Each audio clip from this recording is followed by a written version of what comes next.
Hey, this is Annie. And Samantha. And welcome to Stuff I Never Told You, a production of iHeartRadio.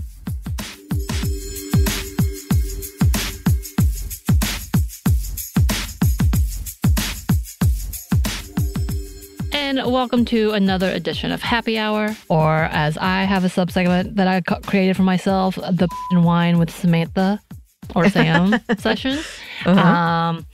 If you are drinking or whatever you're doing, do it responsibly and safely. Always take care of yourself. And then if we are talking about any companies or anything specific, we are not currently being sponsored by that. But who knows? Maybe that'll change. And if we like them, call us. Let us know. Yeah, call us like we do that. Or let us know. We would love to collaborate with the good companies. Annie, are you sipping on anything? I am. And just FYI, it's so cold. It's very cold right now. 1, 2, we're recording a bunch of stuff at once. So this is one of 2 happy hours in the same session. So I'll be drinking the same thing. That's true. Yes, but I am drinking a sake that has snow in the name because I am very cold and I just happened to see it and it's one of my favorites. Aww. And I got it. Is it cold while I am cold? Yeah. But I am going to enjoy it anyway. Just as you enjoy it. I am also cold. I am currently wrapped up in an electric blanket because it did finally get below 30 here in Atlanta, which it hasn't been doing that much. Global warming, it sucks. But I do not love the cold. So, all those things. But I am wrapped up in an electric blanket. Oh, it's turned itself off. Let me turn it back on. No wonder I'm colder. But yes, also, so I am drinking coffee, which this is my 3rd cup of coffee, which is way more than I typically ever have. But I'm like, I need it. But this one is the happy hour edition in which I've added Bailey's. And yes, I will also be drinking it through our multiple episodes as well. And it's nice and warm because I made this coffee about 3 hours ago, but I bought one of those pots that keeps it thermal. Oh, nice. Yeah, it's cute too. I like it. Speaking of buying things, so this is what I'm going to bitch about essentially. Trying to buy ethically, and I say this as I bought that and it probably wasn't an ethical buy because I didn't research anything.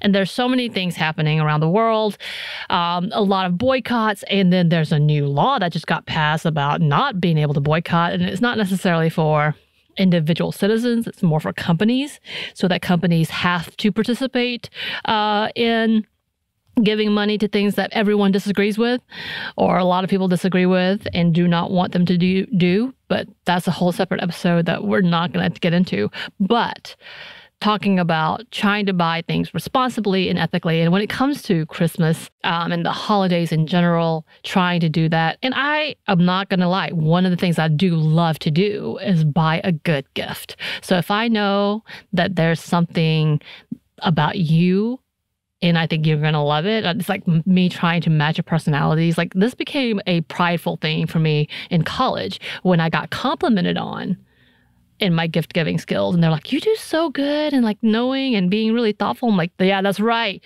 I am, like really being like something that I'm proud of.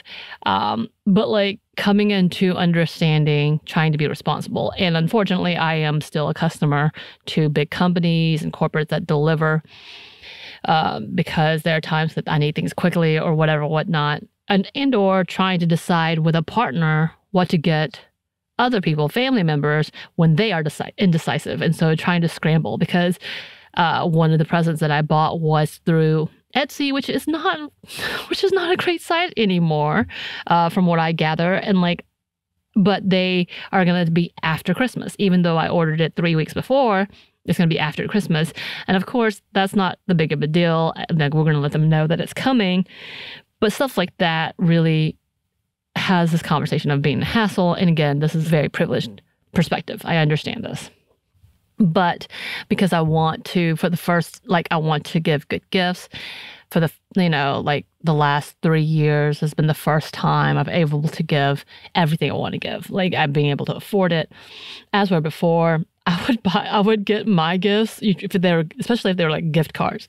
And give those as gifts because I could not afford to do so. I was never able to give my nieces and nephew presents often, and now I've gotten to the point that I can and want to, because I feel like maybe I'm trying to buy their love. I don't know. But, being a support. I just remember being in college or newly out of college and struggling and really excited to get help, especially during the holidays and wanting to be a part of that. So there's so many things that I have been trying to be considerate of, but it feels so difficult. And again, I understand this is a privileged comment, but as someone who has always tried to be conscientious of where to purchase, it feels really hard to navigate. And especially now because there's so many bad players. So I bought some things from Etsy, and several of them are wonderful. But one of the companies, and this was like not too long ago, not necessarily for Christmas, but I figured out that they use LGBTQ products, but then they also have Trump supporting products as well. And I'm like, no, wait, what? Damn it. Like, there's so many things in which I'm trying to find someone who are like-minded. And I get they have to make money. That's a thing. But at the same time, I want to buy from someone who are supporting something that I think is important and I hold dear as well. Especially, again, knowing that it's hard as a small business to get this done. So if I can find someone who aligns with that makes me feel better.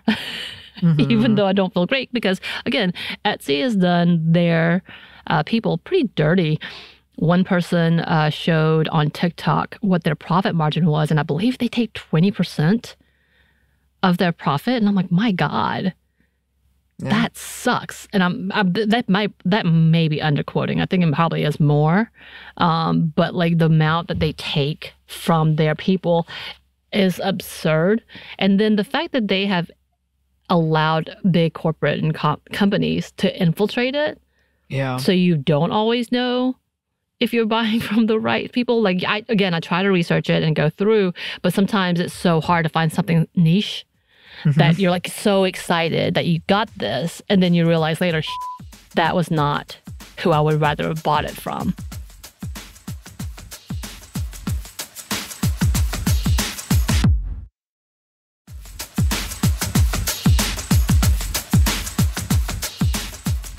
And for some reason, I really feel some type of way about shipping. I don't want to pay for shipping cost. What is with that? I'm sorry, that just cracks me up. You're not alone in that at all. I just wasn't expecting that.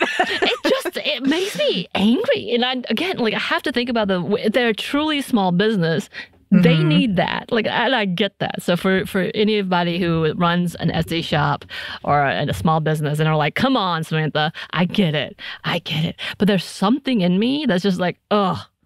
Why are you making me pay for $7 for shipping? It was a good deal, and now it's ridiculous and absurd. And I absolutely would still support it. And I'm getting across that hurdle now. But for initially, I'm like, I don't like it.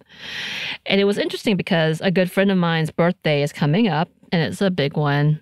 40. I don't know why I had to say big one, but it's significant for them. And so we wanted to send her a present, and she is very conscientious, sustainable, vegan individual, like very ethically aware and hyper aware. So we tried to find something that was along those lines. I looked them up. I was like, okay, this looks good. And then I got another report saying they're okay. I was like, because it was like, yes, they're good for the environment and they're good for animals, but they're not great with their people. I'm like, oh my God. I don't know what to do, because I feel like you have to balance out. You have to almost compromise. Yeah. For a specific, especially if you're thinking of a specific product.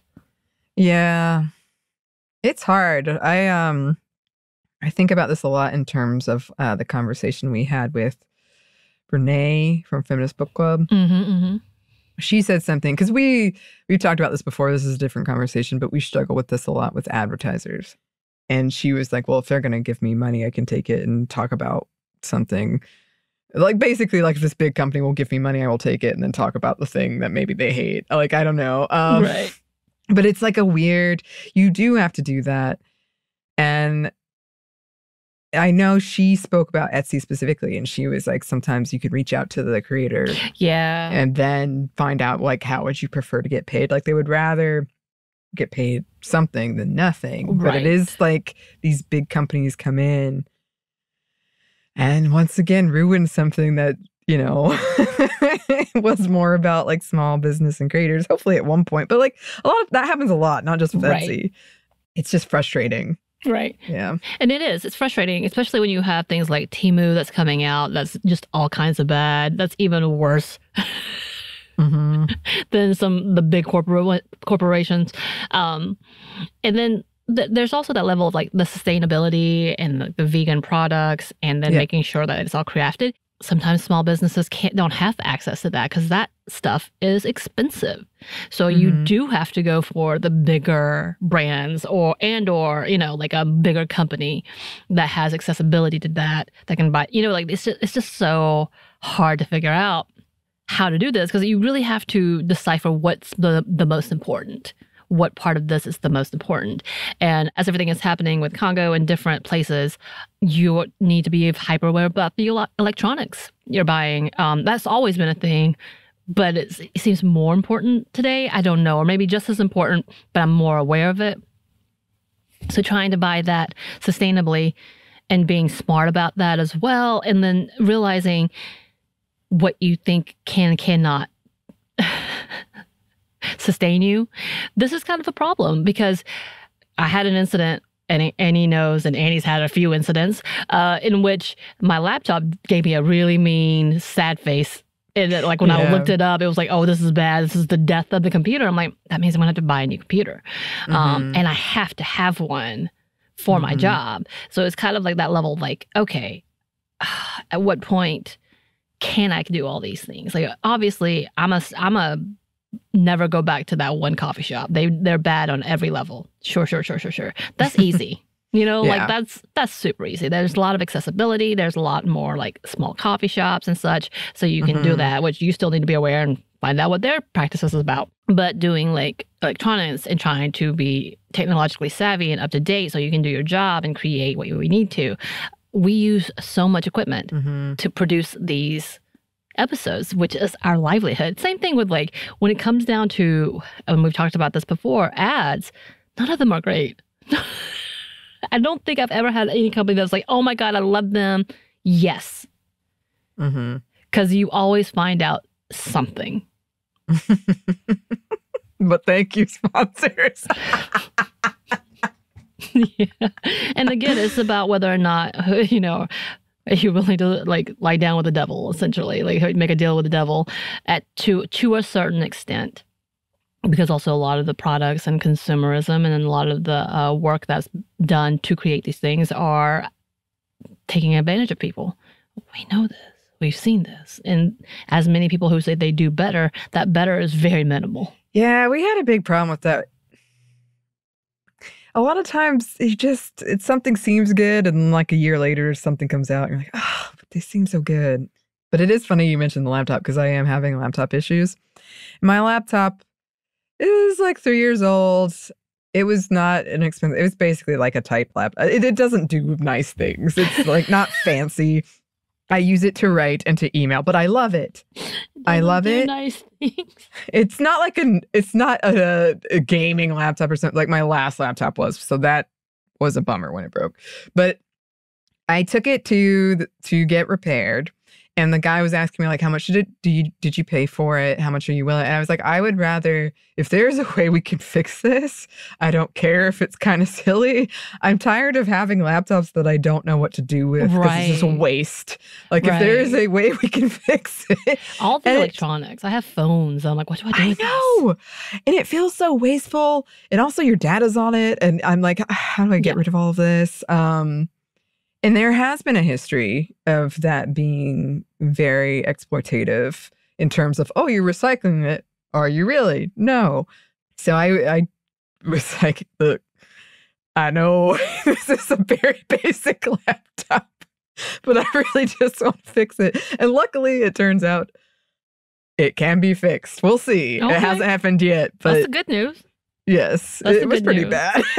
That's the good news. Yeah. But here's the thing to that, like, let's just be very honest. Like you were saying, you're willing to pay that money to do it instead of waiting for a deal to come up so you can just buy a new one at the same cost or less. It takes a lot of privilege to do ethical and sustainable things. Yes. I joked about the shipping and handling, but that can cost a lot more than you can afford. Like you find whatever it is in your budget. But then the $7 extra is too much. Like that pushes you, especially if you're buying for 10 people, which we did. And I understand, again, my own level of like understanding that I am finally get to this point. But even to me, like it's hard to pick, like I still have to pick and choose kind of about like, is this the battle? Or is this more important than this battle? And we talked about it much before about like when it comes to organic foods or just eating quote unquote healthier and who that really is for and why a lot of people don't. It's because of cost. It literally costs more to be all of these things, which would be a dream come true. But capitalism has made sure to keep people at that lower social economic status for a reason. And it's ugly. And I hate that that's even a conversation, but that's part of that conversation. To buy from Etsy, it feels like you have to be making over 150,000. And I'm being a little bit dramatic about that, but it's not so far-fetched to buy from small shops. And everybody desperately wants to, I think to a certain extent, but it costs more money. I went to an individual dog supply store. Everything costs $10 or more for your dog. And I'm like, who can do this? People who earn as much as I said. And it's not realistic for a chunk of our population, especially today, and especially the fact that the pay is not increasing with the cost of living. Like it just isn't. When we talk about kids getting Christmas presents, they're not going to get homemade or cute, like kitschy, really sustainable toys. They're getting Walmart toys, which may have lead in them. Like and for that child, they're so excited and happy. But that's the reality of it all. So I say this with like very heavy-handed criticism to our society in itself, but also understanding, yes, this is very privileged conversation in saying that I'm complaining because I don't know what to do and I don't know how to make this better, which is part of my spiral in like Christmas in itself.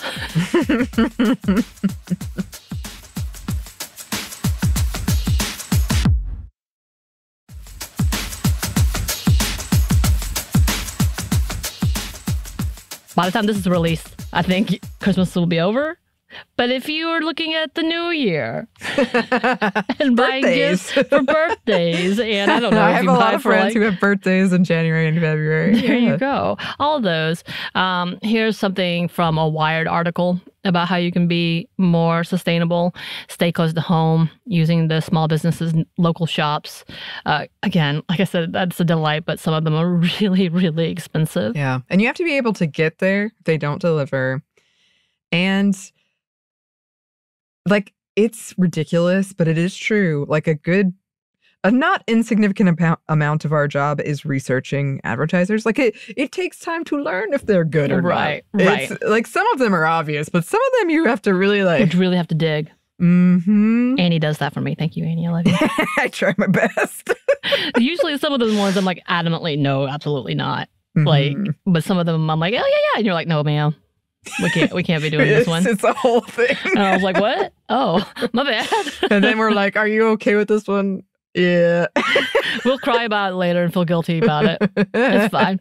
Another advice is buy secondhand, which is really great, except for some of the things, Goodwill, y'all have jacked up your prices. And we know Goodwill, good, bad. They're good, bad. Like it's just, some of them have, also. There's so many things to that. But there are other secondhand stores.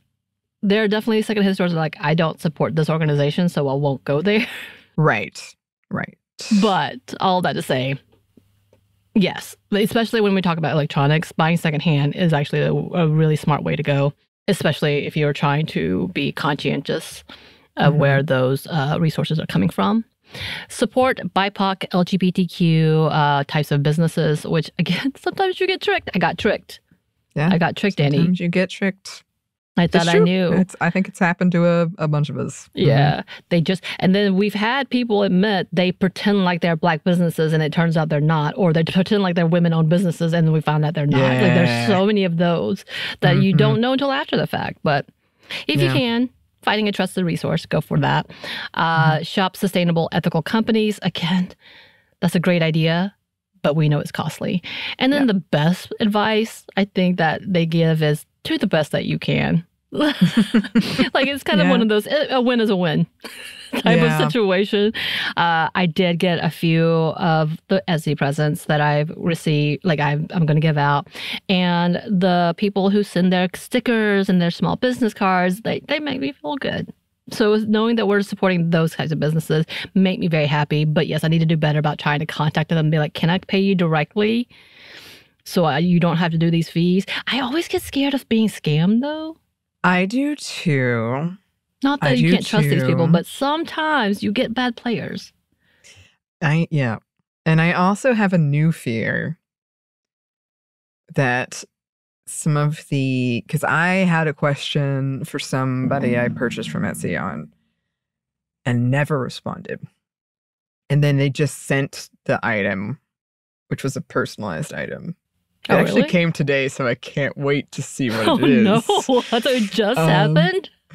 Yes. And I was like, what if this is like an AI store? What if this is not like even a real person? Oh, that is a new fear unlocked. Because they could do the reviews with AI. Like you could really make a whole...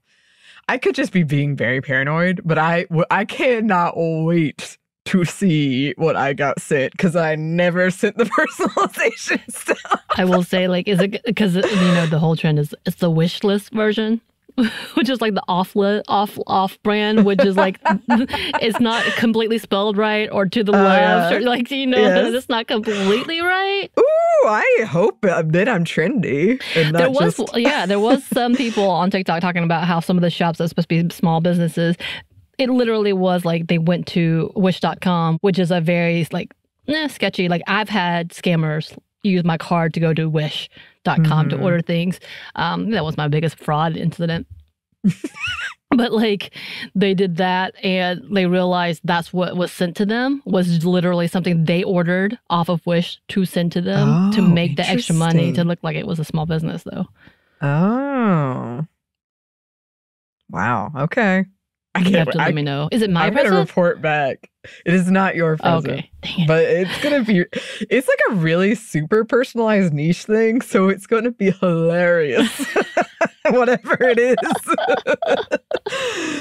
We'll see. I'll let you know. I'm excited to know about this. Yeah. Well, cheers. Cheers. Thank you for letting me both complain and be concerned and stress out about this. No, absolutely. I think you're totally right. Because I told you I feel that in the grocery store now. Everything I look at, I'm like, ugh. Yeah, all the brands. I don't know. So I think it's on a lot of people's minds. So thank you for sharing, Samantha. And listeners, if you have any thoughts about this, any resources, you can let us know. You can email us at stephanieandmomstuff@iheartmedia.com. You can find us on Twitter at momstuffpodcast or on TikTok and Instagram at Stuff I Never Told You. We have a TeePublic store and we have a book. You can get wherever you get your books. Thanks as always to our super producer, Christina, our executive producer, Maya, and our contributor, Joey. Thank you. And thanks to you for listening. Stuff I Never Told You is a production of iHeartRadio. For more podcasts from iHeartRadio, you can check out the iHeartRadio app, Apple Podcasts, or wherever you listen to your favorite shows.